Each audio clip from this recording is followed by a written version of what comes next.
Good day everyone. So today I'll make a creative video about the debate of LSE event, which focusing on the pro-grammar school and the anti-grammar school. So the video I reviewed aims to examine the drawbacks of grammar schools in the context of modern education policy. So it focuses on the key concepts such as effectiveness, equality, the impacts of educational system, and the policy implication. So, effectiveness, Peter Hitchens argued that grammar schools often offer an effective educational experience through traditional teaching methods and academic rigor. So, focusing on students with strong academic abilities. So, equality, research reveals grammar schools primarily serve higher income students, perpetuating inequality and limiting social mobility.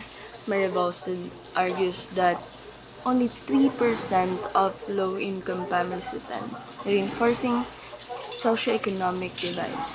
So, the impacts on educational system are significant because grammar schools are said to have a major impact. As Harriet Surgeon said, he believes that grammar schools can set the highest standards for academic achievement, which can also help influence other schools. However, it also have a negative effect on surrounding non-selective school.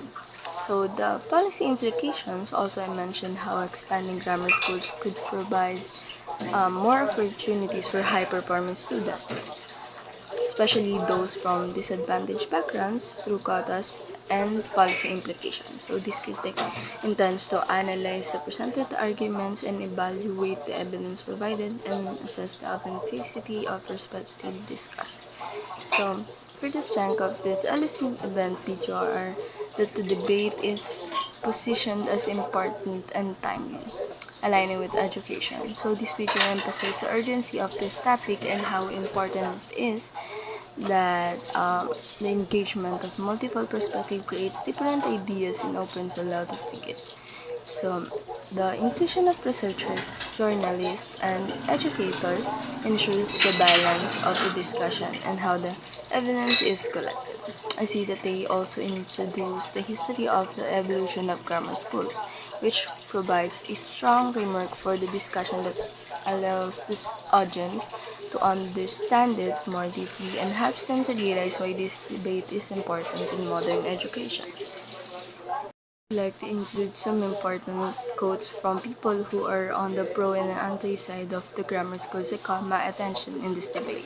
So, one of the researchers, Sandra McKinley, argues that grammar schools largely serve students from higher income families. So, for students mostly don't get in. She also suggested grammar school should adopt a quotas for disadvantaged students and allow late bloomers to join later in their academic journey, which I personally agree with. I think it would be a better idea to have an equal chance for all students to attend grammar schools.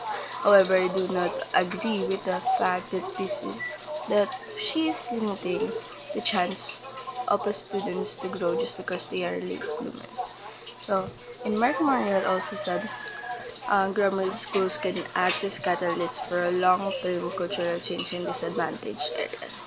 So I completely also agree with this because not having equal chance can make a disadvantage more visible.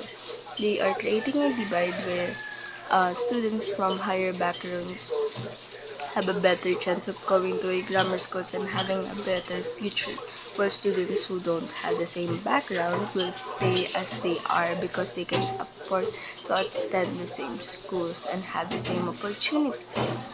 So on the other hand, the anti-grammar schools advocate Melissa Ben argues to tell a child at age 11 that they are an educational failure is a disaster for them and for our country.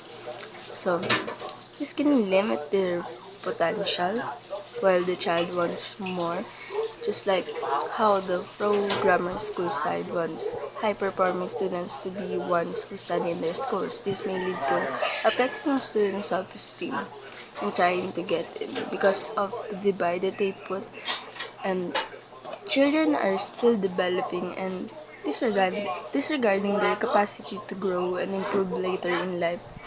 while also disadvantaging them based on their background creates a barrier to a better future. So, Mary Bosset also said comprehensive education has been transformational and remains so. Mention adding that grammar schools are not engines of social mobility. In fact, in two-thirds of grammar schools, the proportion of poor children is less than 3%. She concludes we should fight child poverty instead of increasing selection at age 11. So I agree with this. A child should have the opportunity to study, not have their capacity to perform limited simply because they are not meeting the standard of the school. And lastly, Louis Aracet. The logic from the other side seems to be there are parents who rig the system, so let's spend state resources to help a few more rig it, and instead of fixing the system for everyone.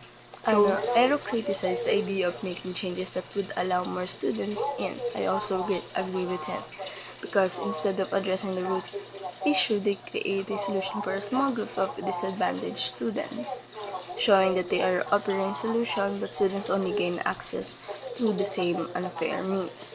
So, Lewis argues that parents, especially those from advantaged backgrounds who enter the schools, have their parents rig or manipulate the system, often through tutoring or other resources to ensure that their child has a success in entering the entrance exam.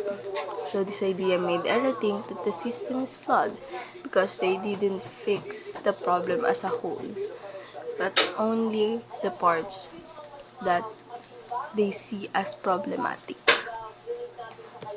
Nonetheless, all have a point, but what really made me think is what the anti-grammar school censor is. Because I think it would be better if we put all our resources to all of the school, not just the one that continuously evolving schools. Because how can we influence other schools if we don't give them a chance to have a better learning environment or to improve their way of teaching?